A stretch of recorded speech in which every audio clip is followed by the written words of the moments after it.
Hello, hello, ami Kramer, bonjour. Alors, bienvenue au labo.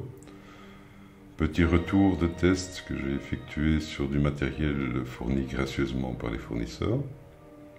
Alors, au programme du jour.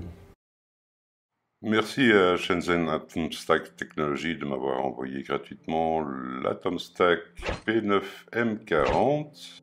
J'adore déjà son look à la Star Trek.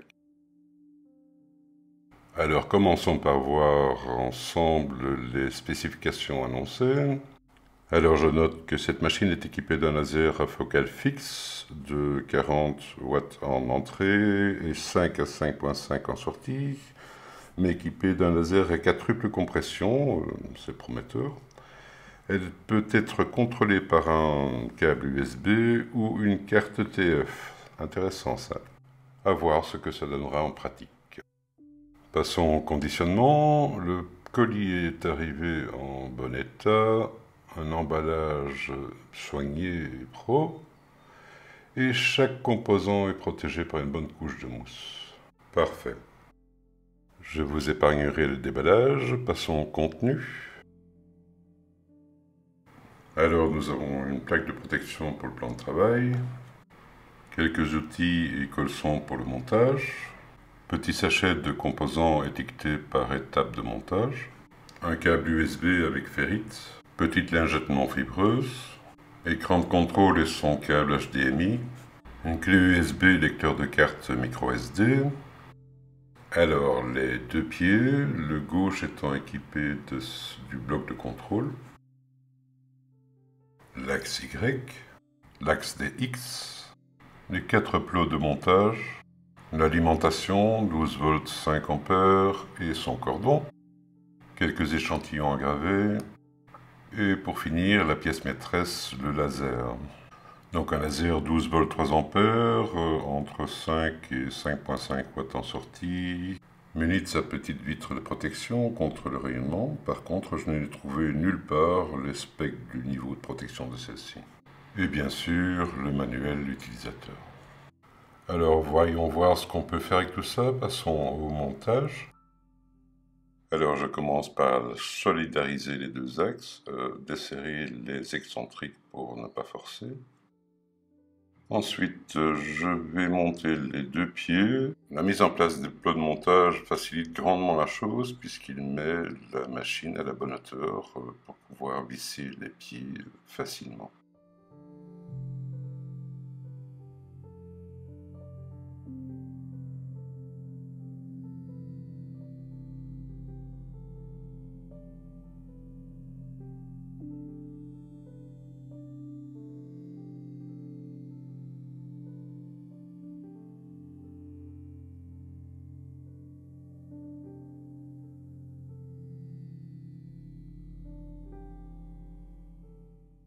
Alors, l'étape 3 consiste à mettre en place la courroie d'entraînement de l'axe X. Je commence par mettre en place l'axe d'entraînement, composé de deux petits roulements, par contre lisses. J'aurais préféré qu'ils soient crantés pour éviter une usure et un écrasement de la courroie. Ensuite, je desserre le support du moteur afin de me laisser un peu plus d'amplitude et me faciliter la vie pour le placement de la courroie. Je la mets en place.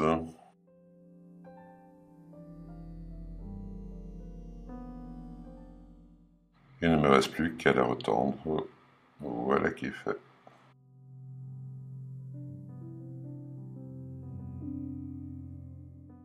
Je peux maintenant mettre en place mon laser. Je le glisse dans le petit rail, un petit tour, et c'est fait. La dernière étape, la connectique. Pas évident si on a comme moi des jambons à la place des mains. C'est un peu délicat. Mais même sans doigt de chirurgien, on y arrive facilement.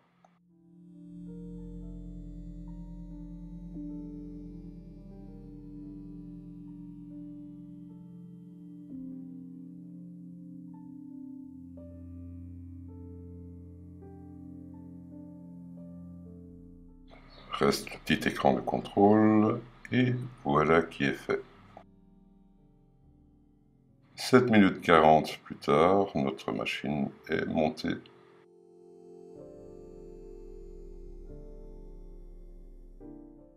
Alors, avant de commencer la configuration de la machine, je voudrais vous faire part de quelques constatations. Si je me réfère au regard du laser, la machine doit absolument être mise dans ce sens-là. Pour ma part, j'estime qu'il serait plus logique de travailler face à elle.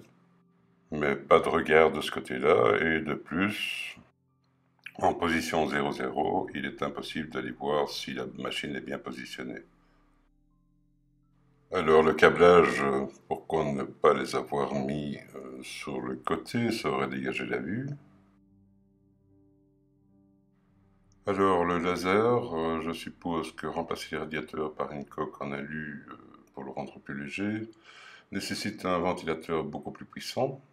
Par contre, vous remarquerez qu'il est très bruyant.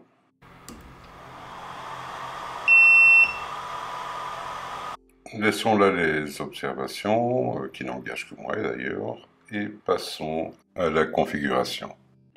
Sous Windows, vous avez la possibilité d'utiliser bien sûr Laser GRBL, mais moi étant sur un Mac avec macOS, je ne peux pas l'utiliser, il me faut obligatoirement utiliser Lightburn, ce dont je ne me plains nullement. D'ailleurs, j'ai fait une série de tutos sur le sujet, pour retrouver le petit lien là en haut. Sur lançons Lightburn, voilà qui est fait.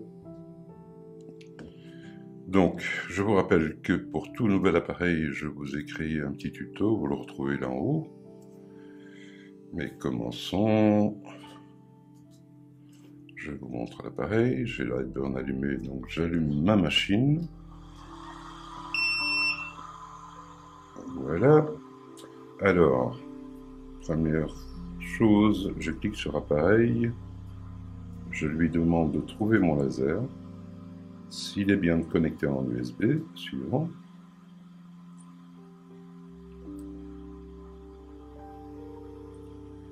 Il a bien trouvé un laser en 220-250 USB, c'est bon. Je vais le renommer.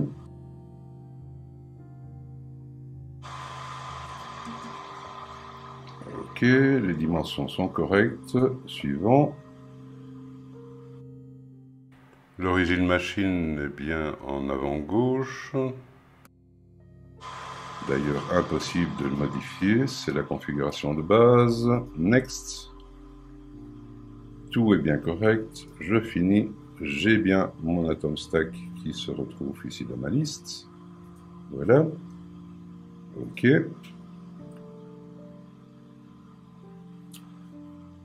Comme maintenant, mon appareil est bien configuré. Je relance Lightburn.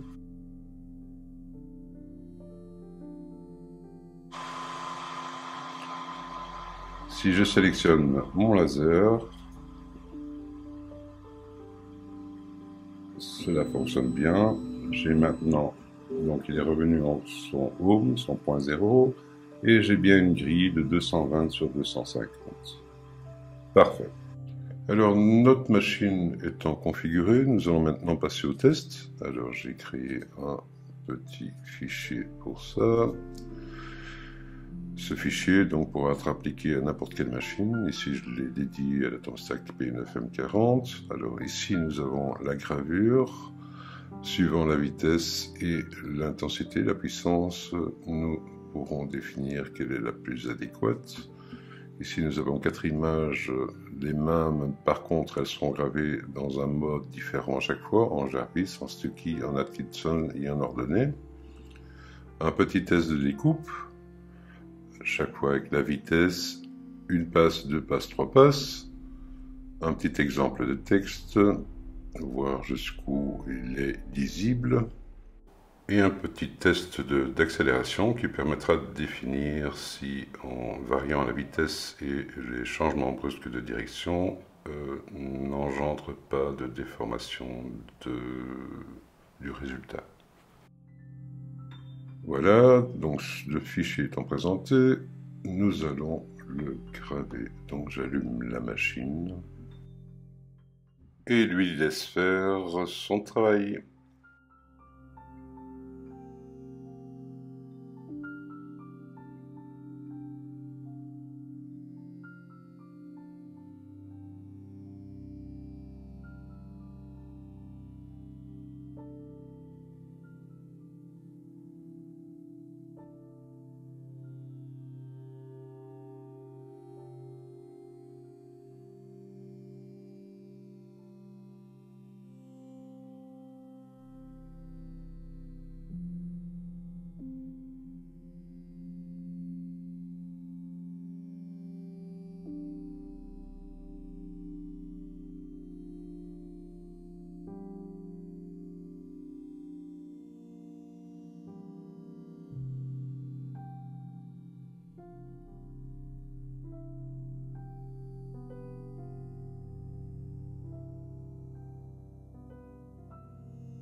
Voilà, la gravure est terminée. Alors, première constatation, vu le peu d'espace qu'il y a en dessous de la tête du laser, le vitre s'encrasse très vite. Je crains un peu pour la lentille.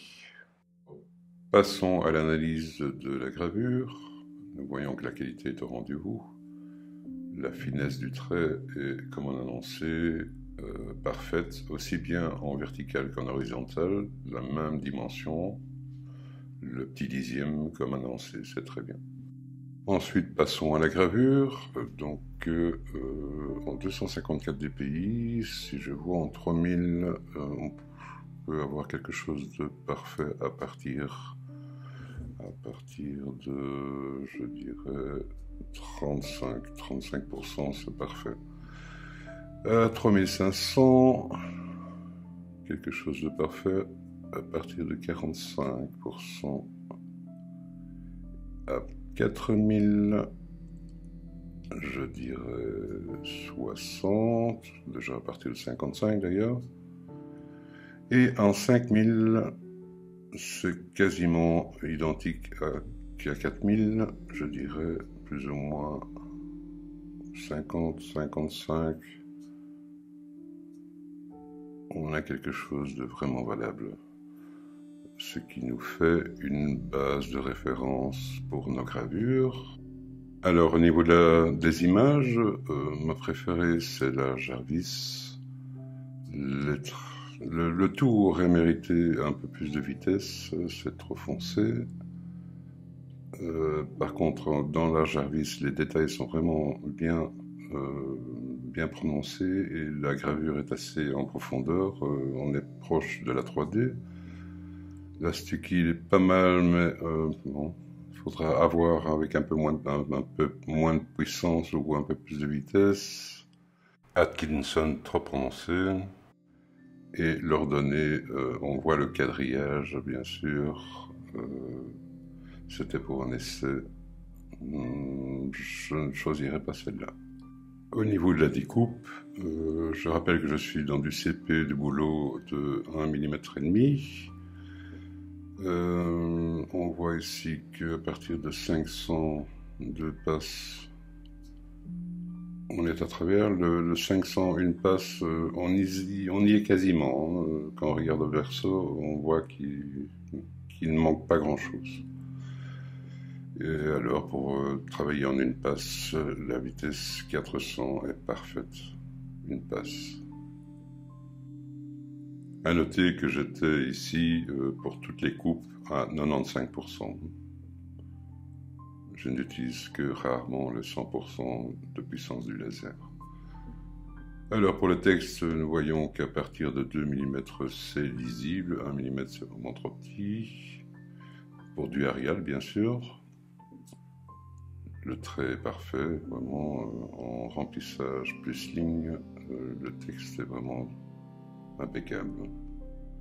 Pour les tests d'accélération, on voit qu'elle n'a vraiment pas vibré. Il n'y a qu'un petit détail à ce niveau. À ce niveau-ci. Mais c'est vraiment minime et raisonnable. Maintenant, un petit test de profondeur de coupe. Ici, une planchette de 12 mm, 23 passes en vitesse 500 et puissance 95%. Alors, la coupe est parfaite, mais par contre, pour ce type de bois, je me limiterai à 10 mm.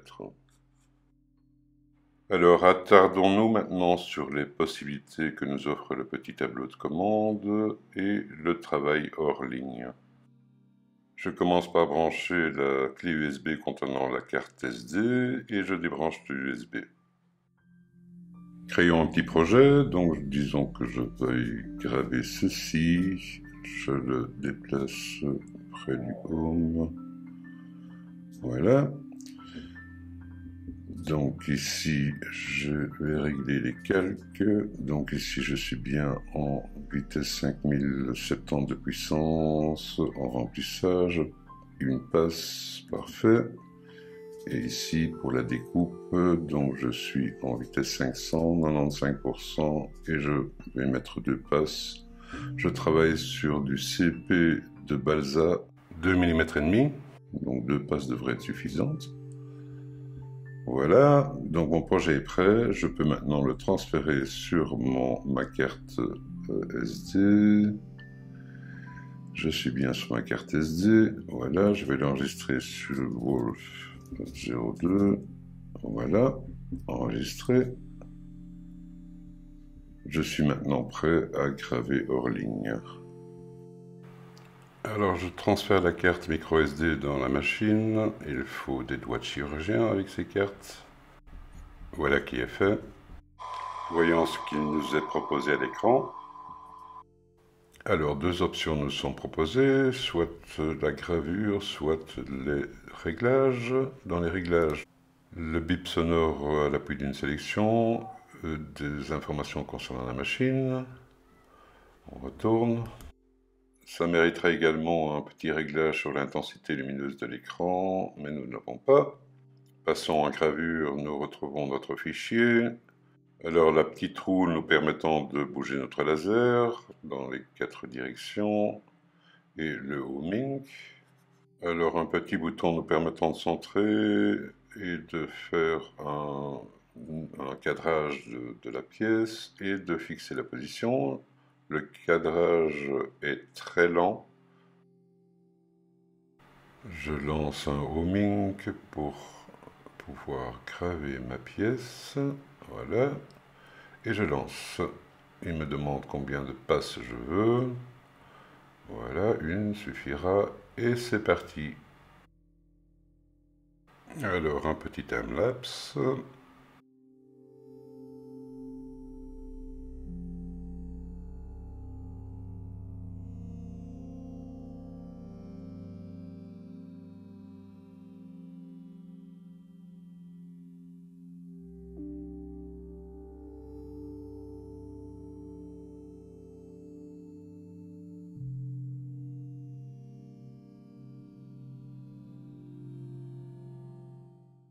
Comme vous pouvez le voir, la découpe est vraiment parfaite.